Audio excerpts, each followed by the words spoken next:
श्री दुर्गा कवच अस्य श्रीचंडी कवचस्य ब्रह्मा ऋषियः अनुष्टुप छंदः चामुंडा देवता अंगन्या सूक्त मात्रेण विनियोगः अथ श्रीचंडी कवचं वक्ष्यामि।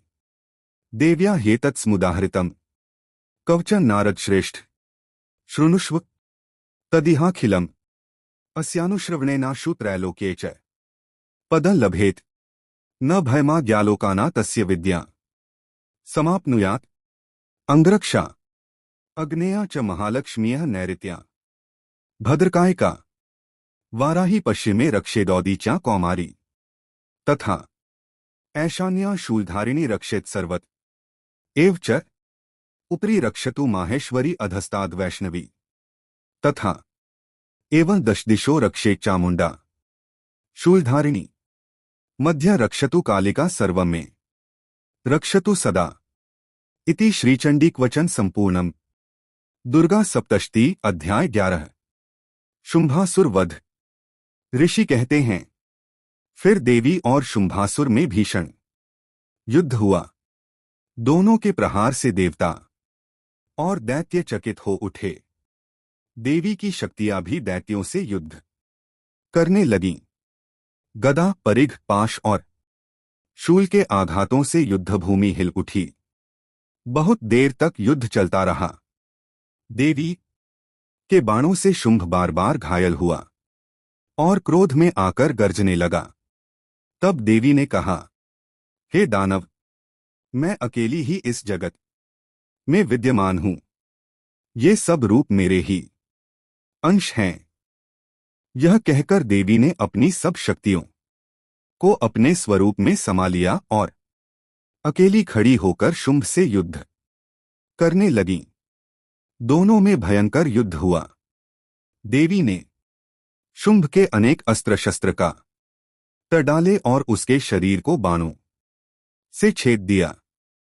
जब शुंभ आकाश में जाकर युद्ध करने लगा तो देवी ने कहा, हे दानव, आकाश में नहीं पृथ्वी पर खड़े होकर मुझसे युद्ध कर, वहीं तुझे पराजय और मृत्यु मिलेगी।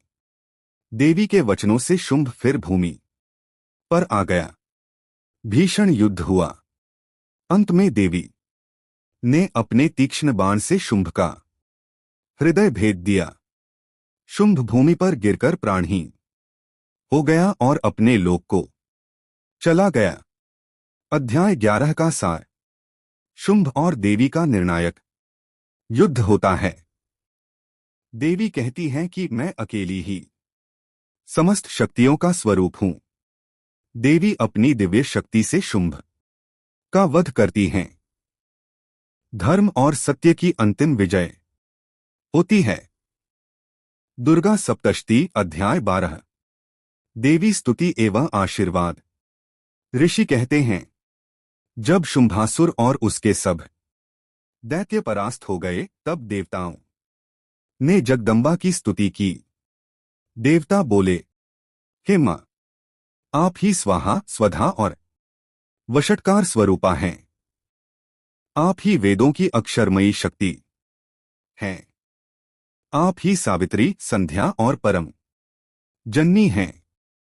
आपसे ही सारा जगत धारण किया जाता है, आपसे ही उत्पन्न होता है और आपसे ही पालन होता है। आप ही वैष्णवी, महाशक्ति, भद्रकाली, दुर्गा, क्षमा, शिवा और धात्री हैं। ऋषि कहते हैं, इस प्रकार स्तुति करने पर देवी ने देवताओं से कहा, देवताओं, तुम्हारा कल्याण हो। भय छोड़कर जाओ। मैंने दैत्यों का संहार कर तुम्हारी रक्षा की है। भविष्य में जब जब दैत्य उत्पन्न होंगे तब तब मैं उनके विनाश के लिए अवतरित होऊंगी। जो भक्त मुझे श्रद्धा और भक्ति से अर्घ्य प्रदान करेगा वह सुख समृद्धि प्राप्त करेगा। जो पुरुष दुर्गा महात्म्य का श्रवण या पाठ करेगा उसके सारे पाप नष्ट हो जाएंगे और उसे जीवन में भय नहीं रहेगा। मनुष्यों को सदैव मेरी पूजा करनी चाहिए। जो इस महात्म्य को सुनेगा या पढ़ेगा उसका कल्याण निश्चित है। ऋषि कहते हैं। ऐसा कहकर देवी ने सबके सम्मुख से ही अदृश्य हो गईं। अध्याय 12 का सार। देवता देवी की स्तुति करते हैं। देवी आशीर्वाद देती हैं कि जब जब अधर्म बढ़ेगा मैं अवतरित होकर दैत्यों का विनाश करूंगी। दुर्गा सप्तशती के श्रवण और पाठ का महात्म्य बताती हैं। भक्तों को निश्चिंत होकर उनकी आराधना करने का उपदेश देती हैं। दुर्गा सप्तशती अध्याय 13। फलश्रुति सप्तशती पाठ का महत्व और फल। ऋषि कहते हैं, हे ब्राह्मण, जिस प्रकार देवी ने महिमा प्राप्त की है, अब मैं उस सप्तशती पाठ के फलश्रुति का वर्णन करता हूं जो सभी पापों का नाश करने वाली है। जो पुरुष इस दुर्गा महात्म्य को प्रतिदिन प्रातः, दोपहर और सायंकाल तीनों संध्याओं में पढ़ता है, वह सभी पापों से मुक्त हो जाता है। जो ध्यानपूर्वक सप्तशती का पाठ करता है, उसे तुरंत ही संपूर्ण फल मिलता है और जीवन में सुख समृद्धि प्राप्त होती है।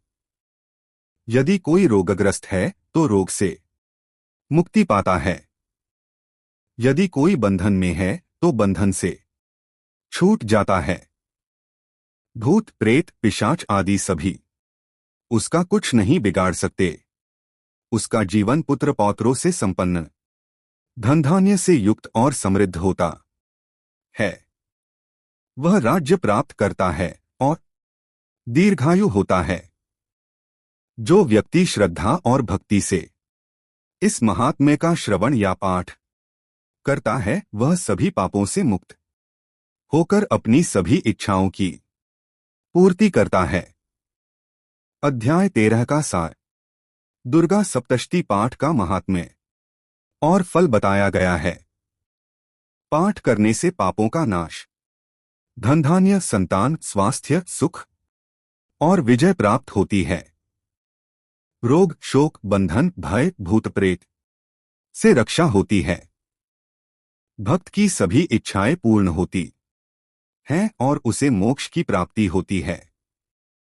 इस प्रकार दुर्गा सप्तशती के 700 श्लोकों का यह महापाठ संपूर्ण होता है।